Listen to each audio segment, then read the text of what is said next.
Hello, everyone. Good evening. Thank you for joining us for our event tonight.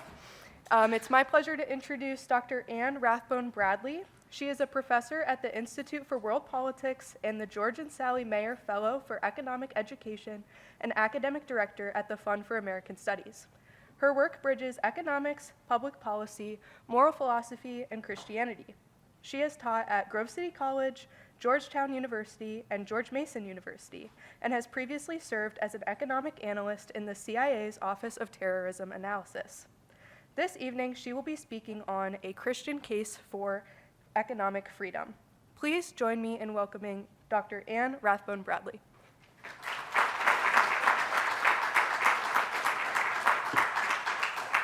Well, can you guys hear me if I kind of talk like this? Yes?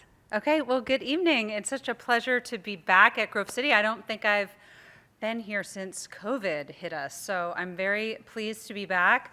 I'm going to talk about the organization I work with, the Fund for American Studies. I have this up here now. It's a QR code. You can hover over it, but I'm going to show it to you later. We have a summer program where we bring students to Washington, D.C., spend the summer with us, interning in the city, live in the city, and take classes at George Mason University that transfer back to Grove City. So I'm going to talk more about that at the end, and I will be happy to take questions. But today, I really want to kind of present a Christian and biblical case for economic freedom and human flourishing. I think that it is very important for us, especially now, kind of when you turn on the news, I think it is easy to be overwhelmed, and I think it is easy to kind of like a turtle crawl in the shell and just say, maybe I'm just going to, wait for Jesus and none of this matters. I'm not going to do anything, and that would be the wrong approach. So I want to say that we should have hope. But I also want to encourage us to say, I think there's things that we can all do in our individual lives to be salt and light in the earth. And I think we should advocate for human flourishing via economic freedom. I also want to say, I'm sure you all know this, but it's a really important year in American history. We're calling it America 250. So it's the 250th anniversary of the Declaration, a really important document in the American founding. Something that set America apart, I think a document that bears reflection. But it's also, did anybody know what yesterday was? I should bring prizes for this if anybody knows. It's the 250th anniversary of the publication of Adam Smith's Wealth of Nations, March 9, 1776. And not at all accidental that those two things were published in the same year. So I'm gonna talk a little bit about Adam Smith because, well, I love to talk about Adam Smith, but I think relevant for our conversation today. But I'm gonna first talk about Gary Becker. A lot of econ majors, I assume, in this room, maybe. So you've probably heard of Gary Becker. I hope you have. I had the occasion to meet him one time as a PhD student at a dinner, and let me tell you that I was sitting right next to him, and I don't think I ate the entire time because I was too nervous. And I was like kind of praying that he wouldn't talk to me or ask me any questions because I was nervous. He was amazing and kind of very humble man. But this is his commentary on why we should care about economics. And I really enjoy this simple quote. Economics will be judged on how well it helps us, A, understand the world, and how it helps us improve the world. As Christians, we understand very well that our job is to help improve the world by loving our neighbor, by raising families, by fulfilling our role in the church. And economics is a pathway to help us do that. It's not the only way, but it's a tool that I think God has given us to help us do that. And so I think Becker has something to say. There's an insight, a very simple one. But that's why we should care about economics. And I'm from the suburbs of Washington, D.C., and so the joke I tell my TFAS students, we get 300 students to come to Washington, D.C. in the summer. It's very exciting for them. I've kind of grew up around it, so I'm used to it. But, there's 1,000 cocktail parties a night in Washington, D.C. And what I tell them is if you're in a conversation and you want to get out of the conversation, just start droning on about GDP. You can make up the numbers. Nobody will know because no one cares. Right? Are you with me? okay, it's boring, I don't know what she's talking about, but I got to get out of here, right? So if you want to exit, you don't know how, just start talking about GDP. And why do I bring this up as an example, tell my students this? Because it's like kind of how economics loses its way a little bit, right? Because this is what we lead with. I'm actually going to show you a graph about GDP. It is important, but it's not what we should start with. Economics is about us. It's about human flourishing. And I want to start then with a story that's very personal to me, and you all have these types of stories. But I'm going to rewind 100 years, because I'm talking about a Christian case for economic freedom, and we'll get to that in a little bit. This is a newspaper clipping from Toronto in 1920. And it's these 4 people that you see pictured here are scientists. 2 of them, Banting and Best, won the Nobel Prize in 1923 for the development of insulin, which is the vial here you see is a picture of insulin. Prior to 1920, there was no way to treat type 1 diabetes. You might know someone who has type 1 diabetes. It might be in your family, but you certainly, if not, you've heard of it. And so prior to 1920, if a child, this was often called a pediatric disease because it was often onset in childhood years, it was literally a death sentence, and I am not at all being hyperbolic. You were taken to what was called a death ward, and you were put on kind of a high-protein, high-fat diet, and you lived for months or weeks, but that was kind of it. And there was really nothing we could do to extend the child's life until Banting and Best came along. And they knew it had to do with the pancreas. That was the first idea. We had to discover and learn that. And then we had to realize that the pancreas produced insulin and that there was a dysfunction related to that. And then we had to realize that we could get insulin from other places. So the first insulin came from animals, but this was a huge problem if you had any animal allergies, like allergic to beef or allergic to pork, you couldn't take it. And so it wasn't actually until 1980 that Eli Lilly produced the first synthetic insulin. 1980 was the blink of an eye ago. So this is Leonard Thompson. Ever heard of him? Probably not. He is the first child. He's a teenager in this picture. He is 14, and he gets the first dose of insulin. And you can kind of read stories about this. It's very remarkable because it's basically like witnessing a miracle. It's death to life. He gets the injection of insulin, and he wakes up. And so you can see many newspaper clippings and stories and articles about this. So here's where it gets personal for me. This is my son. His name is Parker, and he was 14 when he was diagnosed with type 1 diabetes. And I asked him, by the way, for permission, because he's 16 now, so you got to get permission from the teenagers to tell their stories, which I did. And I didn't even by the way, I did not pick this picture intentionally, but it's just such a God thing, because look at what he's eating. It's a snow cone. By the way, he's at a swim meet, and my suspicion is that the only reason my children will do the swim team in the summer is because of the snacks. And so he's eating a snow cone at swim team, which a diabetic could never have 100 years ago. A, we didn't have snow cones. B, if you're diabetic, you can't have it. So what is the difference between Parker Bradley and Leonard Thompson? 100 years of living in a country with economic freedom that unleashes human capital, innovation, entrepreneurship that saved my kid's life. He has a chance, and so does everybody else who has type 1 diabetes. There's still no cure. It still could be better than it is. It's not perfect. Neither are markets. So I'm not making that claim. We should not make that claim. The world is imperfect. We are imperfect. There, as Thomas Sowell would say, there's no heaven on earth. That's not what we're asking for. It's really kind of the wrong question. So that's what I want you to kind of keep in your mind, because there's countries today with no insulin access, and that is a tragedy. That is unnecessary. They could have it. They don't have it. What's the difference? the economic institutions, the political institutions, the legal institutions. We can't go over all of that tonight, but that's some of what I want to talk about.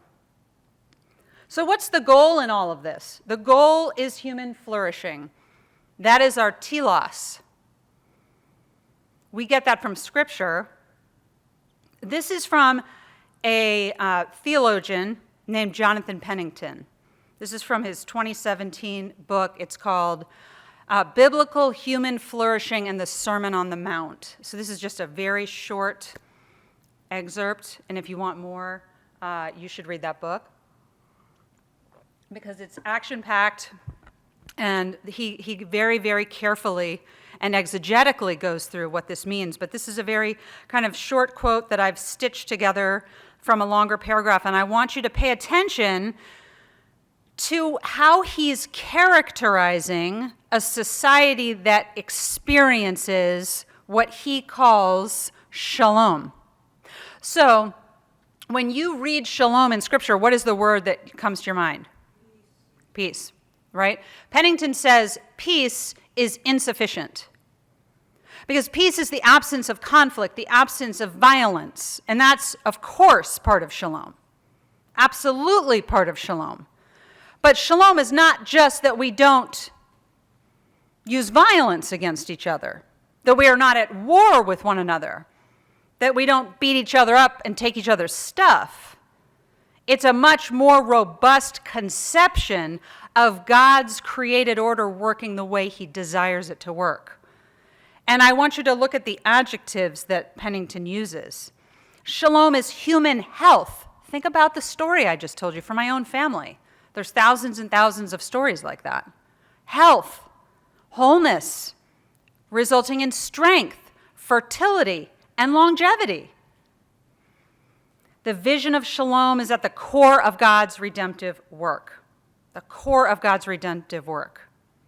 So God's redemptive work in the world, which we play a part of how? Through our human creativity, which he gifted us.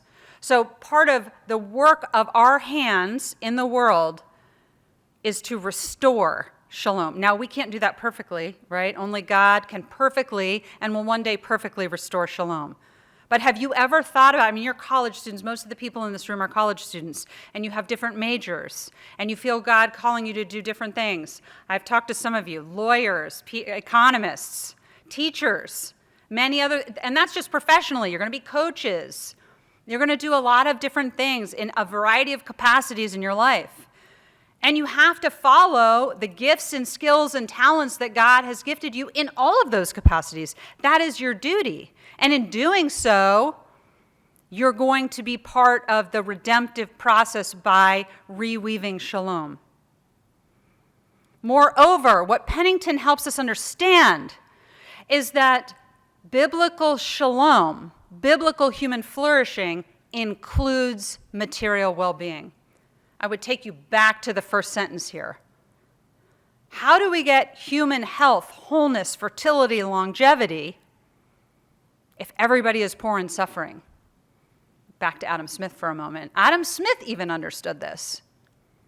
He said, the society cannot be rich if the greater numbers are poor and suffering. Jeremiah 29:7, seek the peace and the prosperity of the city to which I have carried you into exile, for if it prospers, you prosper. What does that tell you? The city doesn't prosper if the inhabitants don't prosper. So we're talking about not a zero-sum game, but a positive-sum game. How do you get positive-sum games? The bigger question to me is how do you escape the permanency of historical zero-sum games? That requires something. I'm going to argue that it requires economic freedom. If we look, I'm going to spend a little bit more time in the biblical narrative, and then I want to talk about the economics. Again, a lot of you are economics majors, so some of the economics are going to be very straightforward for you. You've heard them before. But I want to give a new perspective, perhaps, because I think that the economic realities that we talk about all the time are grounded in the truths of Scripture. And when we see them in that light, they take on new meaning for us in our lives. When I think about the first chapter of Genesis, I think, kind of when you, again, read it in this perspective, you have an understanding of God's design and desires for his created order. We, from Genesis, get our marching orders.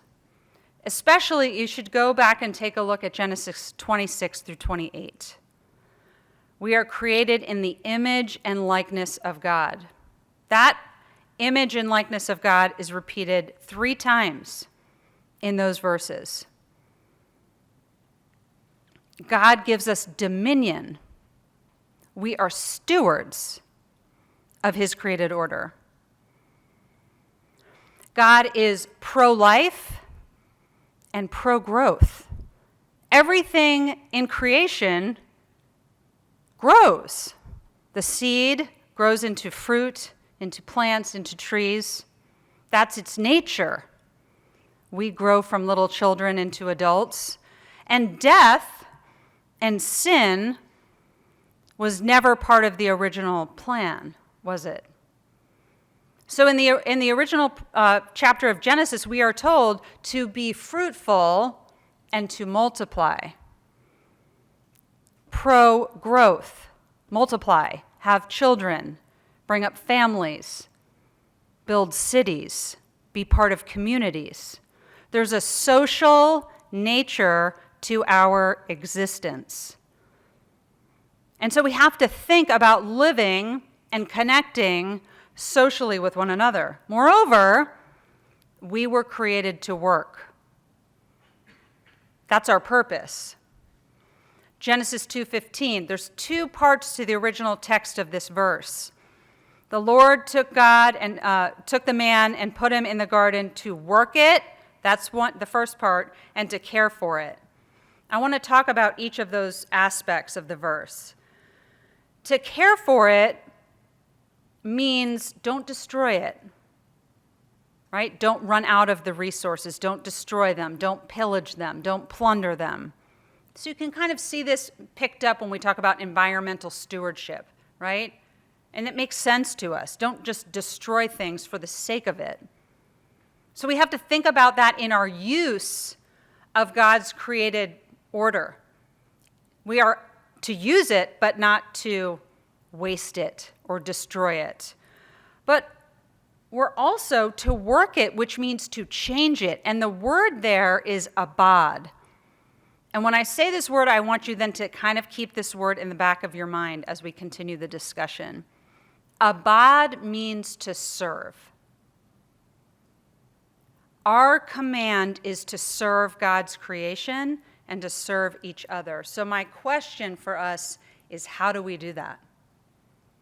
How do we do that?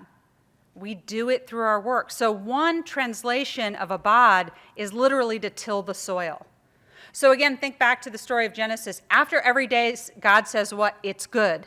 It's good. It's good. It's good. On the last day, what does he say? It's very good. But he doesn't say, it's done, don't touch anything. It's to be worked. For what? Your enjoyment, your use, but ultimately for what? His glory. Those things work together. Our use, our human flourishing, and his glory. So again, this already to me as an economist starts begging a lot of questions, right? Well, okay, what kind of institutions do we need so that we get this right? Because when sin enters the world, we're going to get this wrong, aren't we? And so Os Guinness writes a lot about these types of issues. He talks about sin, and I want to just spend a minute on this, and I think that's why economics is very powerful here, because sin breaks our relationships. And Os Guinness talks about how sin breaks our 4 primary relationships: our relationship with God, with the earth, with each other, with ourselves. So all the stuff we just talked about, now it's broken. But God doesn't say, all that stuff we just talked about in Genesis 1 and 2, never mind, because you messed it up. No. In fact, go read Genesis 9:1. After the flood, God punishes the earth, and Noah and his family get off the ark. What does God say to them? be fruitful and multiply. He reiterates what we call the cultural mandate. Go do what I originally told you to do. You're sinners. It's going to be hard. You're going to be unfulfilled. You're going to do it the wrong way. You're going to have the wrong motivations. But do it anyway. So I think we have to figure out how we do this well.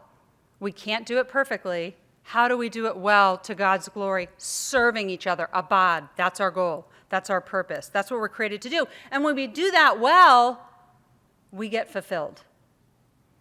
So, my former boss, I used to work at a think tank called the Institute of Faith, Work, and Economics, where I had the pleasure of working with two theologians, and I learned a lot, as you can imagine. I hope they learned a teeny bit of economics, but I learned a ton from them. And my boss used to say, the problem with Christian theology over the last 100 years is that it has kind of crumbled into, I'm a sinner and I need to be saved. And so once I realize that and I become saved, then I just need to get other people saved. And then he called it waiting at the bus stop for Jesus, right? Like the world is going to burn. The world doesn't matter. So I'm just going to I'm going to wait at the bus stop. And I got my ticket to heaven and I'm waiting for Jesus. And so we're not engaged in the world. And he thought that was a mistake. And so we wrote a lot about economics, not necessarily about policy. And there's a lot of other good organizations that do that. I think that's a good thing to do. But we kind of wanted to write to Christians about how to think about this, right? How to think about economics without thinking about policy. We wanted to be at a kind of different, higher level maybe. And so that's kind of what I want to talk about today, is just how can we kind of, as Christians, embrace the economic way of thinking that allows us to think about policy and kind of sort our way through it. So Jesus talks about the first and greatest commandment, right? Love the Lord your God with all your heart and soul, your mind. So the meta-narrative of Scripture is carried from the Old Testament all the way through the New Testament. I just want to make this point, right? So this is not just Genesis says this and then you don't see it ever again. This is the totality of Scripture is consistent in who God is and who we are and what are we supposed to do. And so I think that the economics that we understand, again, Gary Becker's point, can we get the eyeglasses on to see the world better so that we can make improvements of the world? That is why economics is relevant. Otherwise, we're just talking water cooler stuff and it doesn't matter. And we shouldn't be wasting our time on that, right? Because there's other things we can be spending our time on. So love the Lord our God with the entirety of our person. First and greatest commandment. What's the second?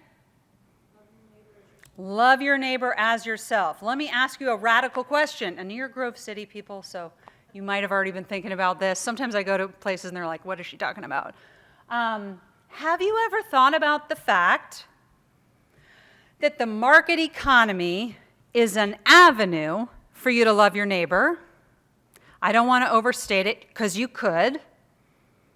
But let me just tell you a little story. So I love to, tell stories, as you can probably already tell. But a Walmart opened about 2.5 miles from my house about 4 years ago, and it was like a very happy day because I like Walmart. And the reason I like them is because they seem very committed to making sure I get stuff for cheap, and I don't know who they are. And they do it every day. They open early, they stay open late, and it's always like full of stuff that I don't need everything in there, but I need a lot of stuff in there, and I just like zip in and out. It's easy. It's great. So Walmart is open for me. They're ready and waiting, and it's great, right? So we have a good commercial relationship. I could overstate the case, right? It's not like I'm in an agape type of love relationship with the guy that checks my receipt. You know how they do that now at Walmart? I don't know if they do that here because you guys are nice, but I live in D.C. where maybe we need to check receipts. I don't know, but there's a guy at the Walmart that checks your receipt, when you walk out. I'm not going to go to his daughter's wedding. We're not like, we could overstate the case. I'm not saying that. But have you ever thought about the fact that the market economy is an avenue by which you can extend your human capital to people you don't know? We talked about this at dinner tonight. I can love my neighbor up and down the street, and I will do that for my neighbor. My neighbor needs to borrow a cup of sugar. That's easy. I'm happy to do that any day. Sometimes it's hard to love your neighbor, right? And there's a variety of examples we could use. But what if my neighbor's house burned down and they all needed to move in for 3 months? That's hard. Should I do that? Probably. Hard. Cup of sugar, you can come every day for that. Easy. So the loving your neighbor is sacrificial sometimes, right? So there's different capacities for this, but I can't let everybody move into my house all the time, right? So what I'm saying is that the market economy allows us to extend our talents to people through the commercial sphere and serve them. And serve them. And this process, by the way, in the Austrian tradition, Hayek referred to as catallaxy. One of the translations of that word is to bring into the community. He thought that was the appropriate way to refer to the market. The market process is an avenue by which we do what? Bring people into the community. Another translation, literally, is to turn an enemy into a friend. And this is kind of the due commerce theory, right? That we get peace through trade. So we can help our neighbor through kind of very personal interactions, and I'm arguing that as Christians, we absolutely should do that. But we can also engage in commercial relations with them, and in doing that, we are also helping them. It's much more anonymized, but the extension is broader, and so we should consider that. All right. So to think about that, we're going to have to understand the economic way of thinking. Again, for you guys, this is maybe old hat. You know this, but I want to go over it because I want to contextualize it in light of what we've been talking about. Maybe everybody here knows who Paul Hayne is, a great economist. What I love about Paul Hayne is he wrote a book. Is it a book or an essay? I don't remember. Are economists basically immoral? Which is kind of hilarious, right? Because it's the idea is are economists just like ruthless, utilitarian, utility maximizers? And this is what he says. It's from a short essay I encourage everybody to read called The Economic Way of Thinking. And he describes it in this very short, precise sentence. This is what he says is the economic way of thinking. All phenomena which are social emerge from the choices of individuals in response to expected benefits and expected cost that they are going to pay. That's what we're going to do when we embrace the economic way of thinking to try to understand the world. Back to the Becker quote, okay? So economics, this should get you excited about economics. Again, I know you guys in this room probably are if you're coming to a talk about econ at 7 at night, right after spring break. Thank you. But not everybody is, right? But economics is not, GDP is over here. It's about people. And can we understand why they do things, but it's about their expected cost and benefit analysis, and we're trying to understand that. To do that, we have to understand anthropological realities. These are always and everywhere true across time, across human history. It doesn't matter what country you're born in AD 1, born tomorrow, yesterday, doesn't matter. These help us understand how people choose. And that's what we study as economists, after all. People engage in purposive human action. Again, this crowd knows that well, I assume. We're not robots. You do things for a reason. Now, as Christians, we understand that those reasons aren't always justified, righteous, moral, ethical, or good. But our job as economists is to try to figure out why people do the things they do, right? Gary Becker wrote a phenomenal paper, The Economics of Crime. The whole paper is about trying to figure out why criminals do the things they do. He was not assuming they're crazy. He was assuming they do cost-benefit analysis. And if we do that analysis, we can then try to deter them via incentives. Very kind of simple in some ways, but groundbreaking. We are made in the image and likeness of God. We are imago Dei. We are actively bearing the image of God. What does that mean? We have infinite dignity.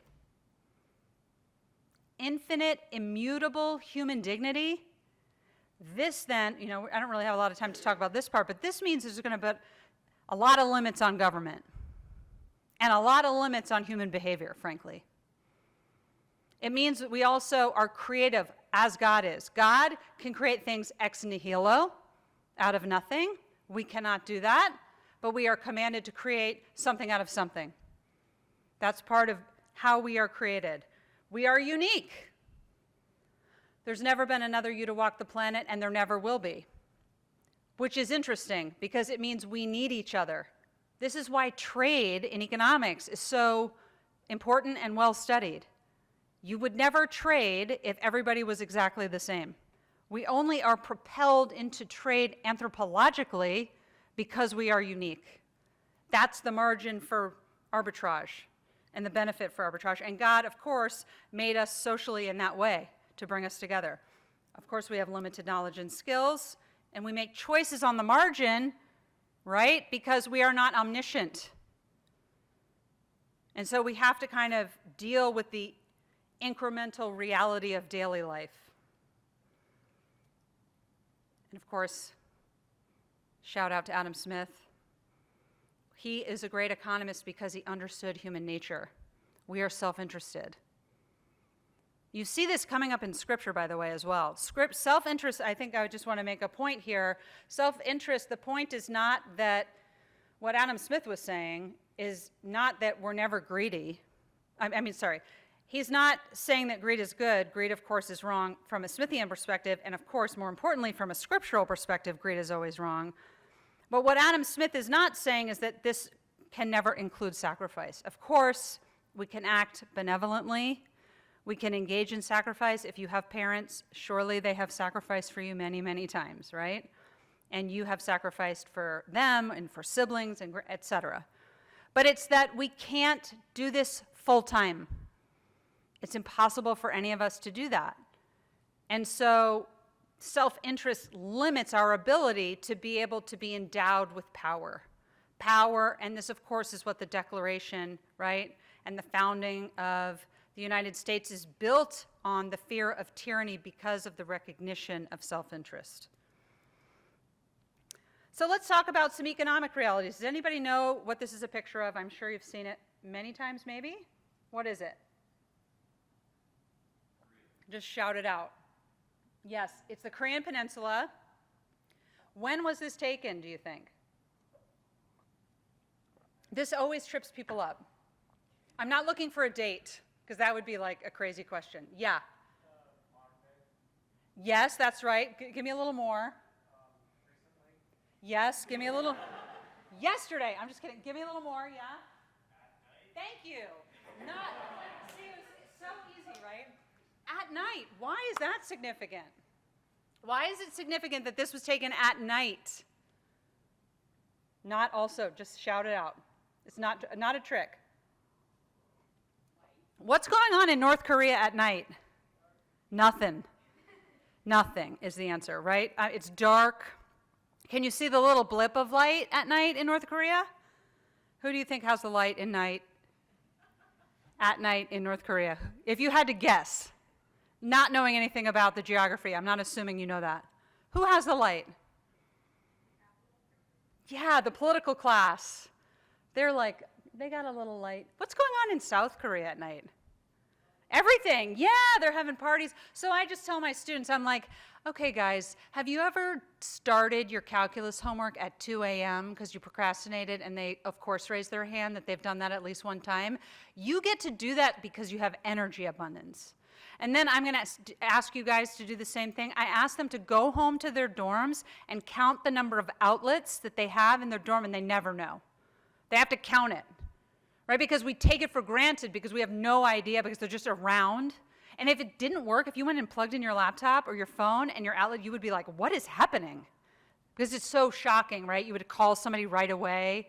Campus maintenance, get over here. This is crazy. The only time that that's not crazy is in an airport, right? Because you expect those things to not work a lot of the time, right? Because it's like, okay, these never work. Okay, so South Korea, you can go out to dinner, you can microwave ramen at 2 a.m., you're doing the calc homework, you're reading your Kindle. I mean, we hope you're sleeping at some point, but you're college students, whatever, right? You're doing your thing. But in North Korea, you're living like it's 150 years ago. You might not have a microwave, so there's no ramen at 2 a.m., and I'm being funny, but it's not funny. Because it's not necessary. That's the reason I start with the picture. Because one country 70 years ago chose to adhere to immutable economic realities, and one chose to ignore them, and this is what happens. And it's not hyperbole. What are those realities? Well, number one, we live in a world of scarcity. Despite the abundance I was just talking about, Americans have such abundance that we kind of don't even realize it. Again, count the outlets. We don't know. But still, Your most precious asset for each of you is your time, right? 24 hours in a day. You have to spend it wisely. You have tests, you have to sleep, you have midterms, you have papers, you have all these things. You might be on a sports team, all these things you want to do. So you have to make trade-offs, and those trade-offs have to be negotiated constantly because we're doing expected cost-benefit analysis. We don't know, so we have to negotiate the trade-offs constantly. Nobody knows. And we respond to incentives. And so the incentives that we face are going to govern the behavior that we choose. Moreover, we have to consider unintended consequences, and that's where policy comes in. I think for Christians, this is extremely important. For Christians, when it comes to policy, it is absolutely unacceptable to go and say, well, I have good intentions and that's enough. You have to kind of do the thoughtful analysis to say, is this going to lead to unintended consequences that actually harm people that I'm trying to help? Because we have to bear the kind of responsibility for those decisions, right? We actually have to say, and that's not just a policy thing. That has to be true in our charity, in our private decisions too.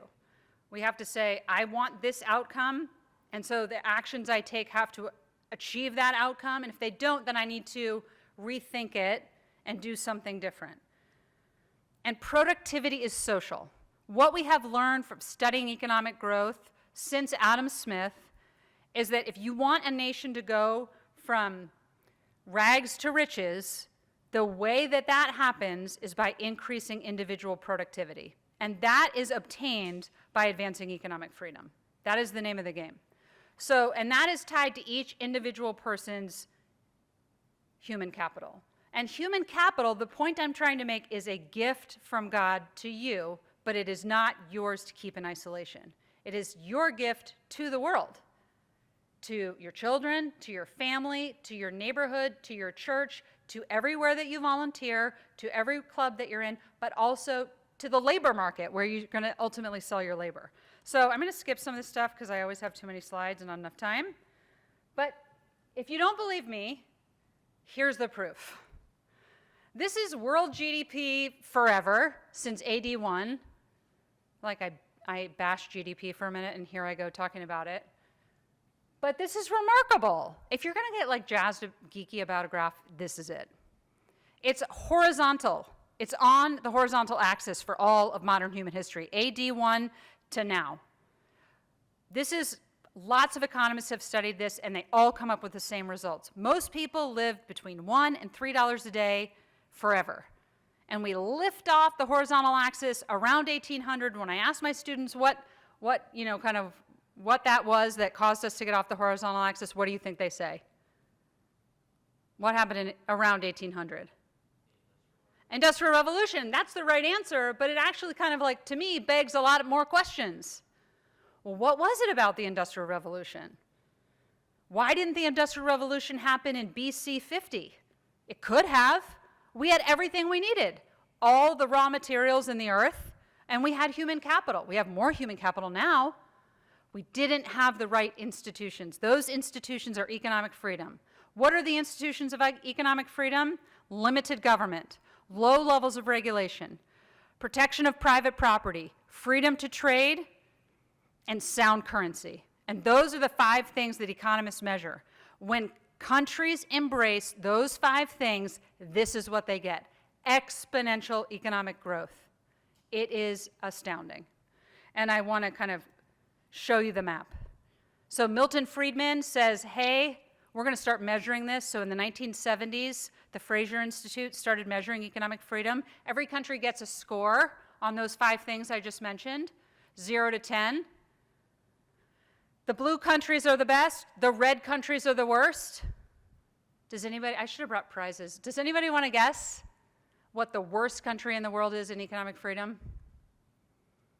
Yeah, what's your guess? That is an excellent guess. Here's the only reason it's wrong. It's grayed out. You can kind of hardly see it, but it's gray because their data is so terrible that we can't even calculate it. So they're off. Do you want to give a second guess? You don't have to.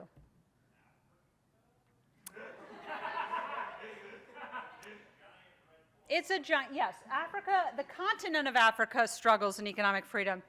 You're going to be surprised. Venezuela. Venezuela was the richest country in Latin America in 1975. It was also a democracy. Today, it scores 158 out of 158. It is also no longer a democracy and has created a massive refugee crisis. It has less economic freedom than Libya. That is quite an accomplishment. So what is the point of all of this? You can have economic freedom and you can lose economic freedom. You can lose economic freedom and you can get economic freedom. Or even better, you can never have had economic freedom and get it. So Estonia is a breakout Soviet Union country that is the bright light of Eastern Europe. It has a ton of economic freedom. The point, there's no such thing as economic destiny. Don't let anybody tell you anything different. But these ideas that formulate the institutions in a society must be defended. And I think as a Christian, here's one last thing I'll say, and then I'm going to open it up for questions. Who cares about measuring economic freedom? Like, that's nerdy econ stuff. Here's what we care about. We're called to care for the poor. My idea of that is to free them from poverty so they too can unleash their human capital. This is a profound outcome of economic freedom. You eliminate poverty in that country. The higher the economic freedom score, the less abject poverty is in that country. In the highest, in the countries that score the highest, there's literally no abject poverty, meaning living under $2 a day. And there's rich, robust social welfare programs to help people who fall into poverty. Now, I'm not saying we always do that perfectly. We could do a better job. So economic freedom helps us, A, unleash our gifts on society to help other people, but it also helps us to be generous, which we're called to do as Christians.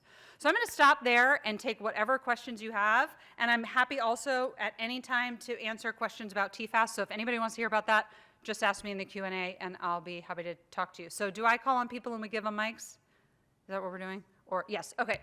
Questions, happy to take them.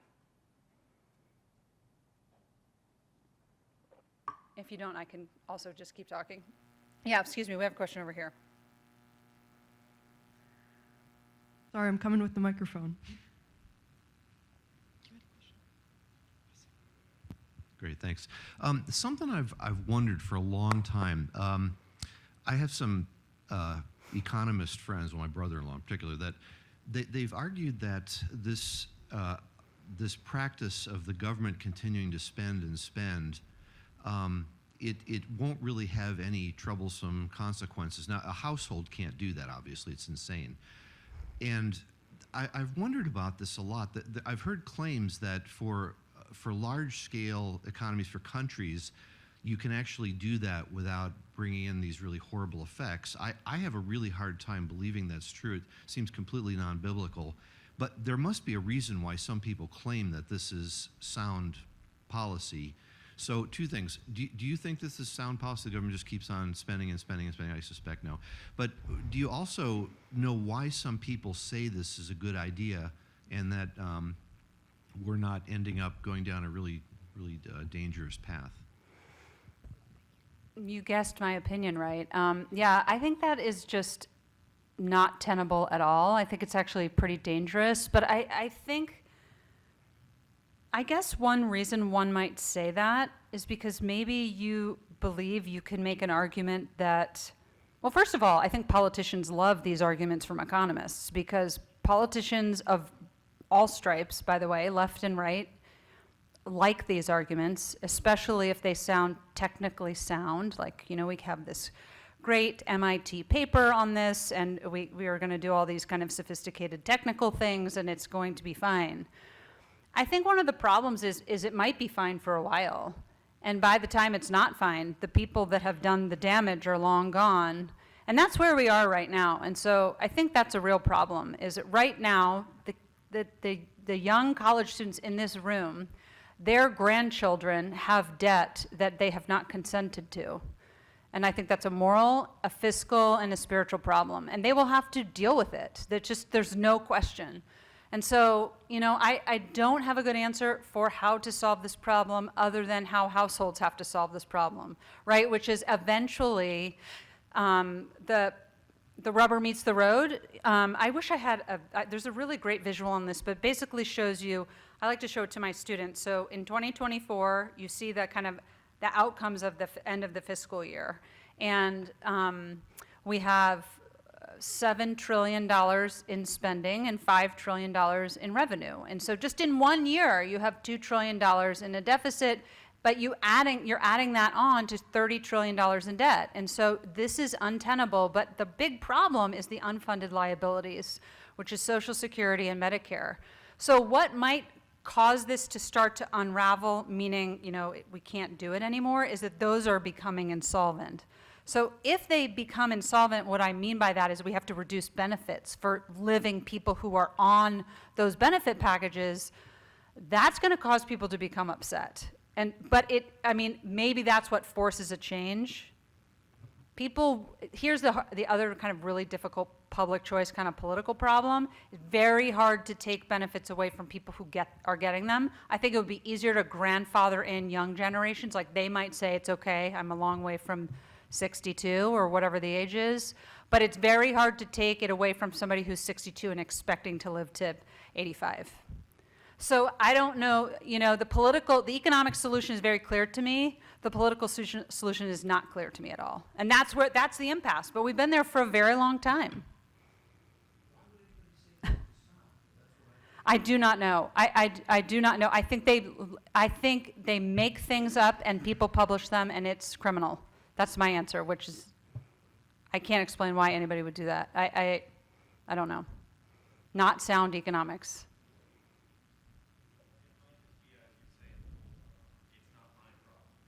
Yeah. Or maybe you get a good consulting gig from that by a politician, and so you're just simply writing it because it pays you a nice consulting salary, which is also criminal. But it happens in Washington, D.C. for sure. Other questions? Yes. So you mentioned this briefly about sound currency and how important that is. Yeah. So I just wanted to ask this kind of like really broad, but what are your thoughts on the gold standard and the feasibility of returning to the gold standard if that's actually something that would be economically beneficial, or if it is but it's not possible, just like what are your thoughts on that? Yeah, I think it's similar to the question that was just asked, which is, this is really the hard part of, in some ways, teaching, especially teaching economics in a place like Washington, D.C., where we're kind of like teaching it in the city where students are also kind of like in the sausage making factory, kind of, they're watching how all of this is unfolding. I think it would be a great, relative to the alternative, relative to what we're doing now, I would support it personally. I think what we've seen over the last 25 years in particular, but it goes back further than that, what the Fed is doing. I think the Fed is, this is not my area of expertise, but I think the Fed is essentially engaging in fiscal policy, and I think it's very dangerous. I think the Fed is entirely politicized. I think you're seeing it now, but I don't think it's just now. I think this has been going on for a long time, and I think that's very concerning. And I absolutely think you should watch the economic freedom numbers. The problem is these are slow-moving numbers because the data is lagged by 2 years. So the index will come out in October for 2026, but it's going to show you 2024 data. So, that doesn't mean that we can't look at other things in the meantime. The data, though, can get politicized because there's multiple indices out there, and some are supportive of this. So, you got to watch the data manipulation as well. Anyway, that's a different matter. So I'm worried about, will this happen? I don't know. I'm not optimistic, let's put it that way. Because I think it's the government, Pete Becky, who is a graduate of Grove City and has been here many times, he was my professor in graduate school and just an amazing mentor to me. But this is what he always, when he talked about the state, he used to get very animated. And he would say this, like, what you gotta do is like take the state's hands and tie it behind their back, and they can't get out of the shackles. And that's why we studied public choice. We didn't just study technical economics, we studied public choice, and he thought that's why Austrian economics and public choice, institutional, that's why it goes together, because you're studying all these overlapping disciplines that helps you get that robust picture of society. And allows us to kind of get to the, kind of advances in human flourishing. But he's like, if you're not doing that, the state is always going to get out of the shackles. The gold standard is a way to get the shackles on, right? But if you can just get out of the gold standard anytime, is it a shackle? Right? So what constrains? That's the question we have to ask. And with, so anyway, I don't have a great answer for you because we've gotten out of that shackle before. So my answer is like, what would keep, if we could get back, could we stay? I don't know. And I hate to answer questions like that because it sounds very dismal, like all is lost. I don't think all is lost, but I do think that the United States, here's what I'll say about excuse me for like going beyond what you asked me, but here's what I think about Americans and our attitudes about this stuff. We are lazy and we need to stop it.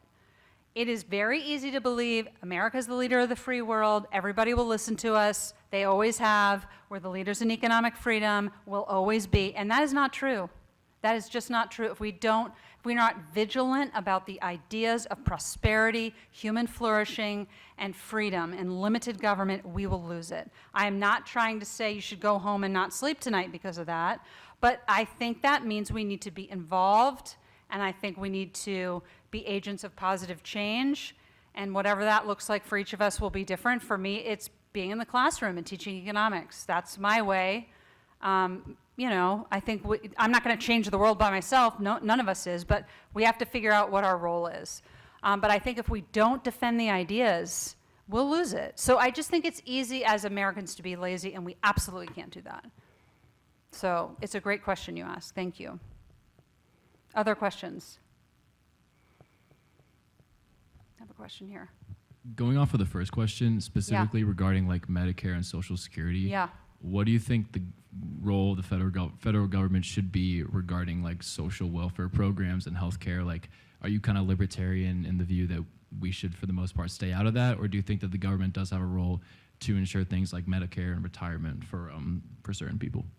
Yeah, I'm not convinced at all that the federal government needs to be involved, and I think for the first, prior to the early part of the 20th century, all of this was entirely carried out by the civil society, and in the kind of local economy, yes, but also just in the philanthropic sector, in a very kind of Tocquevillian sense. I think it's kind of going back to a theme in the Q&A. Can we get back to that? That's a big question, but that's not really what you asked me. You asked me, what do I believe? I would much prefer that. If I couldn't get my way that we would just entirely privatize everything, then I would much rather have it be local.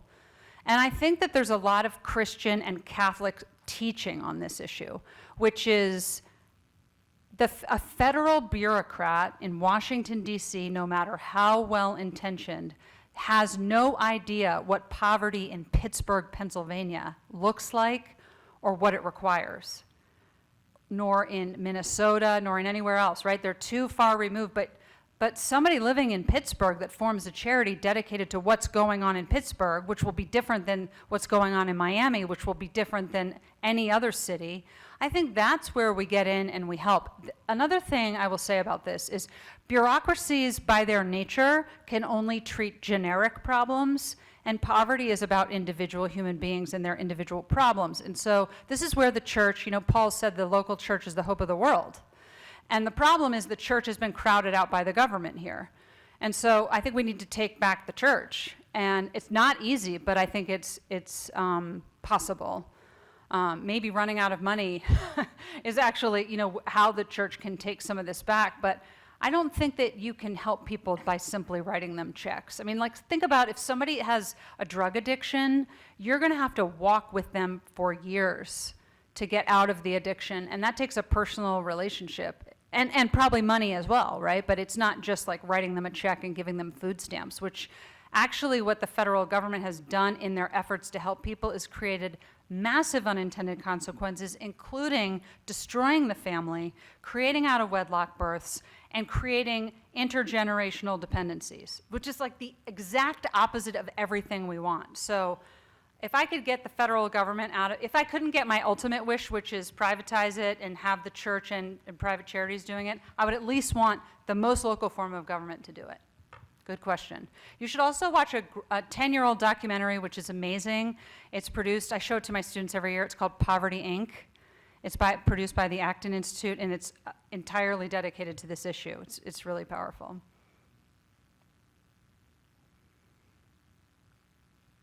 Other questions? Do you want me to talk about TFAS for a minute? Can I do that while we think of questions? Okay. Or if you don't have any, that's okay too. So I work at the Fund for American Studies. We've been around for 60 years. We're in the heart of Washington, D.C. We bring 300 students. Our flagship program is in the summer, although we do have semester programs. We've had Grove City students every year, and they're great, and they love it. So you can probably find alumni and talk to them. Again, if you are, I'll just give you a few minutes of information, but if you're interested, you can get this QR code. The deadline says March 5th, but we've extended that because I'm coming here now. So the deadline is March 25th if you're interested. We basically help you find an internship.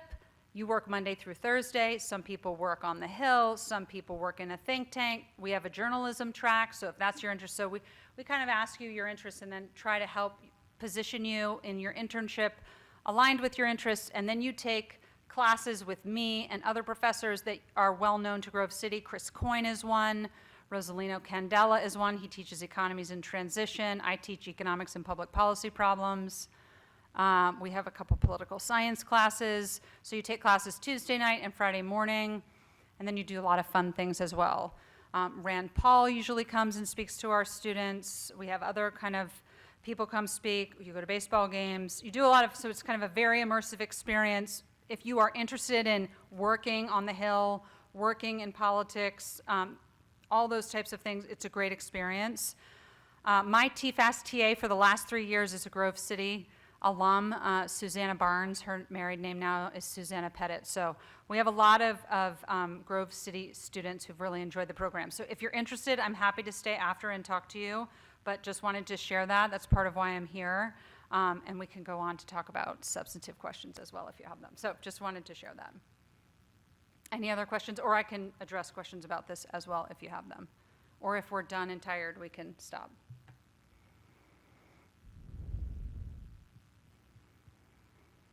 Yeah, something else I've been wondering. Just not that long ago, I read for the first time Milton Friedman's Capitalism and Freedom. Yeah. And there's quite a bit of material in there about tariffs, and he doesn't favor them at all. No.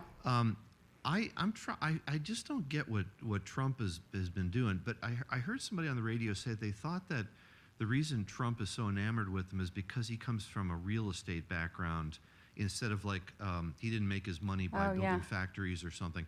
But he didn't explain what he meant by that. Do you have any idea what he's talking about and can provide any justification for why? Maybe because he didn't, I mean, maybe. I read that Trump wrote an op-ed for something like the LA Times. I don't know if you guys in the back know. The LA Times or the New York Times or something in like the 90s. And it was very, very anti-trade. So this is a very long-held position. This is not a new position. What's interesting to me is that the first administration, there was a trade war with China, but it wasn't kind of what we're doing now. So it's a kind of a big pivot. But I don't think it's a new position for him.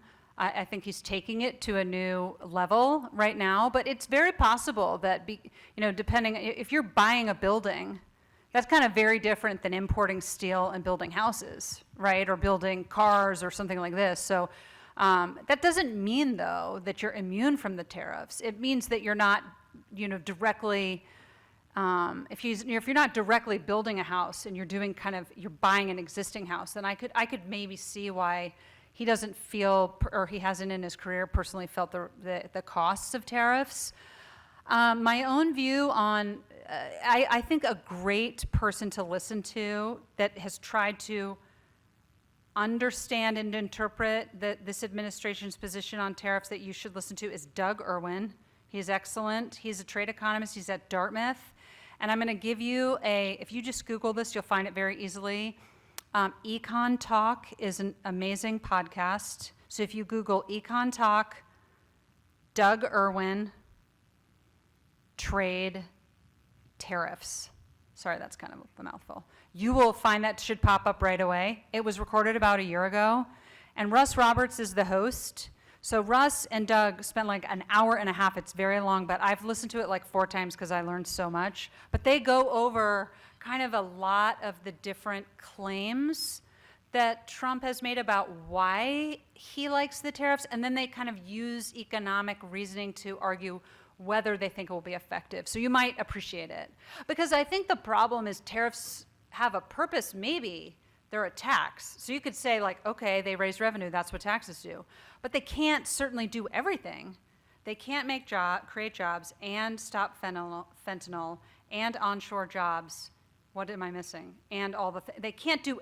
So anyway, that's what they do. They just say, boom, boom, boom, let's talk about each one, and then talk about using economic logic. How likely is this to work? It's very reasonable, not just an attack on him. So you should listen to that. Others who are interested, it's a great podcast. Good question. Other questions?